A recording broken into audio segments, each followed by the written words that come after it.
ભાવનગર જિલ્લાના જેસર પંથકમાં એક હૃદયદ્રાવક દ્રશ્ય સામે આવ્યું છે, જ્યાં ખેડૂત દ્વારા પોતાની મહેનતના સફેદ ડુંગળીના પાક પર રોટાવેટર ચલાવીને પાકનો નાશ કરતા વિડીયો સોશિયલ મીડિયામાં વાયરલ થયો છે।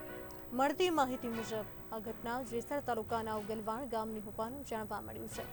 સતત ઘટતા ડુંગળીના ભાવો અને વેચાણમાં થતા નુકસાનથી હાર માનીને ખેડૂતોએ આજે વ્યથિત ચહેરે વિફળ પરિશ્રમને ભૂલાવવાનો રસ્તો પસંદ કર્યો છે।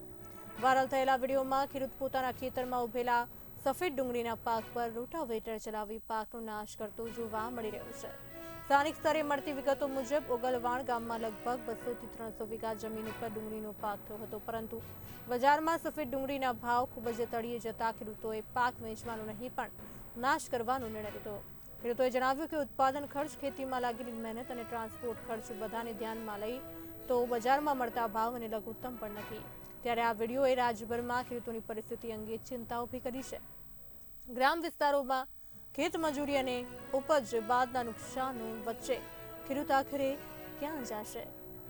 આવી સ્થિતિ સરકારી મોંઘવારીને પગલે ખેડૂતોના પાકો માટે વળતર કિંમતો અને ખરીદીની હંમેશા સુનિશ્ચિત વ્યવસ્થા અમલમાં લાવવી જોઈએ એવી માંગ ઉઠી રહી છે।